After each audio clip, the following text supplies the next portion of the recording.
JBNN will keep you informed. I'm Michelle Jones, and in the news, alleged robber identified by finger left at crime scene, charged.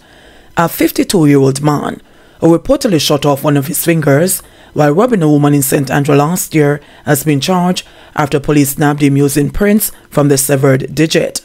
Herbert Wallace, otherwise called Ricky, was arrested on May 17 and charged on May 25 with robbery with aggravation, possession of a prohibited weapon, and unauthorized possession of ammunition. Wallace, who is from Riverton Meadows in St. Andrew, was named in the Jamaica Constabulary Force's Wanted Wednesday campaign. Reports are that about 8:45 p.m. on November 28, 2022, the complainant was at her business establishment when she was pounced upon by Wallace and his accomplice, who robbed her of $60,000. During the robbery, Wallace's gun went off and his left middle finger was severed from his hand, causing him and his accomplice to flee the area, police reports say. While the police processed the scene, they retrieved the finger, which was later cross-referenced with the fingerprint database. Wallace was identified as the alleged perpetrator. He was formally charged after it was pointed out an identification parade and is scheduled to appear before the corporate era gun court. The police said the accomplice is still being sought. The Hunts Bay Criminal Investigations Branch probed the matter. Former JLP Councillor Patrick Lee has died. The ruling Jamaica Labour Party JLP is mourning the passing of former Councillor Patrick Lee, who died at hospital on Saturday after a prolonged illness. Lee was also the party's standard bearer in the 2011 parliamentary elections, recently underwent a triple bypass heart surgery. The businessman is best remembered for his work in the Portland Eastern constituency. He was elected to the Portland Municipal Corporation in 1981 when he took the Comfort Castle division in the Rio Grande Valley of Eastern Portland. He lost in the 2011 parliamentary polls to the People's National Party candidate, the late Dr. Linvale Bloomfield. Portland Western Member of Parliament Darrell Vaz, who was one of Lee's allies, described his former colleague as a caring and kind individual. He contributed a lot to the people of Eastern Portland, and he has touched the lives of many ordinary Portlanders, including students and the unemployed, said Vaz. Patrick was a kind of businessman who was always giving back to the people of Eastern Portland in a big way. We have lost a true servant who went beyond the call of duty to provide for the less fortunate, and he has left a huge void, he added. At the time of his passing, Lee was the senior justice of the peace in the parish of Portland. St. Andrew teen and a 27-year-old man charged in theft of $190,000 worth of food. 27-year-old Antoine Perry and a 17-year-old boy have been charged over the alleged theft of food items worth $190,000 from a shop in the Olympic Gardens community on May 12. Reports from the Hunts Bay police are that about 2:30 p.m., Perry and the teen gained entry through the rear door of the house. Perry, who is from Largy Road in St. Andrew, and the teen entered the dwelling and stole 2 televisions, among other items. They then allegedly stole food items from an adjoining shop with an estimated value of $190,000 before making their escape in the area. A report was made to the police and an investigation launched. Perry and the teen were arrested later on the day of the incident. The teen was charged on May 17 and the Perry 5 days later. The police said their court dates are being finalized. Ammunition found in an abandoned car in Sav. Lawmen assigned to the Savamar Police Division seized several rounds of ammunition during a targeted raid on Sigrid Street in Westmoreland on Friday. Reports are that between 12 noon and 1 p.m. an abandoned motor car was searched and the following items found: 86 5.56 cartridges, 49 9mm cartridges, 10 12-gauge cartridges, 5.38 rounds of ammunition, and 1 M16 magazine. No one is arrested in connection to the seizure. Judges upheld 20-year sentence for a man who hired killer. His job was to hire the alleged trigger man behind Tamara Geddes' death, and for that, Owen Irving believed that his 20-year sentence was too harsh. The Court of Appeal, however, disagreed, noting that if he was indicted for murder under the Offences Against a Person Act, he would have been facing a death penalty or life imprisonment. The 36-year-old victim was murdered in her home at Reserve, Trelawney, on June 19, 2020, after her sister Nadine plotted her demise. The appellant, Owen Irving, interestingly, had also collected payment from Nadine to arrange the killing of her brother's girlfriend, Tanisha Miller, after she reportedly stabbed him to death during a dispute. Irving, who is in his late 50s, was sentenced in March 2021 to 20 years in prison for Tamara's murder and 5 years for conspiracy to murder in relation to Miller after pleading guilty. The court had ruled that Irving must serve 15 years in prison before being considered for parole. Irving, who is among 5 people, including Tamara's sister and her 2 daughters, who were convicted for the shocking murder, also felt that the 5-year conspiracy charge was also excessive.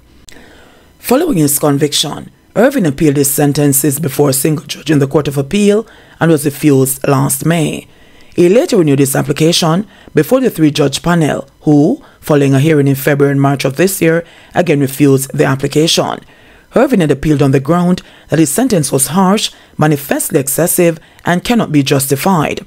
But the appellate judges, in a recently published judgment, did not accept that the sentences are manifestly excessive. The circumstances of the offences are quite disturbing and shocking. In fact, the applicant could have been indicted for murder, falling within Section 21E of the OAPA, circumstances of a contract killing, and would have been liable to be sentenced pursuant to Section 31A of the OAPA, which provides for potential penalty of death or life imprisonment with a stipulated statutory minimum term of 20 years imprisonment before eligibility for parole. This court would only interfere with the sentences if they were excessive or inadequate to such an extent as to satisfy this court that when they were passed, there was a failure to apply the right principles, the judgment said further. The judges noted that Irving, in a caution statement, had admitted to being paid $230,000 by Nadine to facilitate the killing of her sister. The triggerman had reportedly agreed to carry out the murder for $500,000, and his caution statement alleged that Irving had piloted him to Tamara Geddes' home on the night of the killing. In the second incident, Irving and his spouse, Tashana Young, his co-accused, received $500,000 from Nadine to arrange Miller's murder.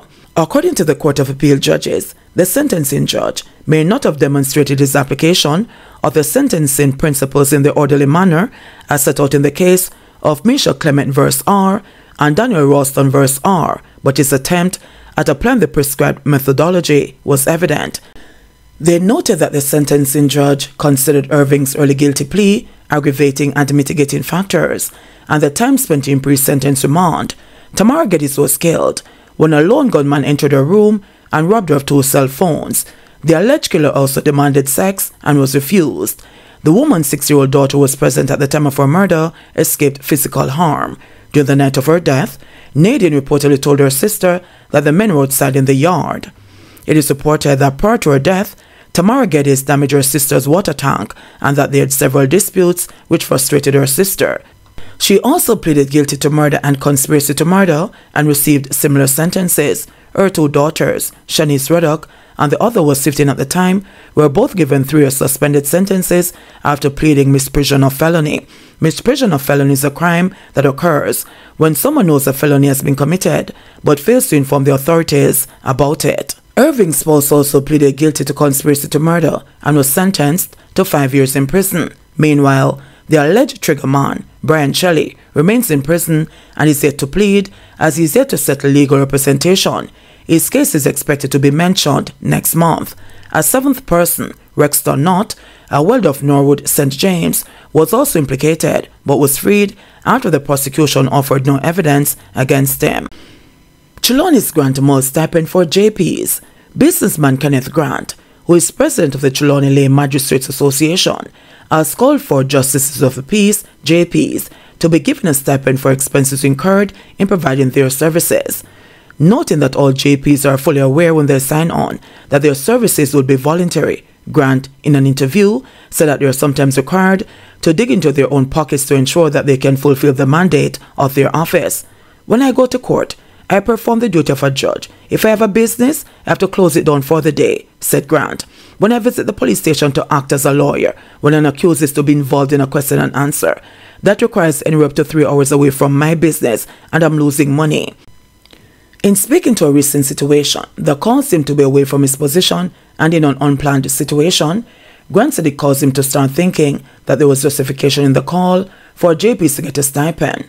I was present at a question and answer for an accused person. The High Court judge summoned me to court, and I had to close my business to go to court. I also had to buy meals for my driver and myself. All this cost, including traveling, was borne by me. This kind of work should attract a stipend, said Grant, who made it clear that he was not speaking as president of the Trelawney Magistrates Association. In a May 2022 statement, another JP, Ian Forbes, the custos of St. Andrew, expressed views that differ from that of Grant. According to him, the services offered by justices are free and they should not seek to solicit or accept payments for their services.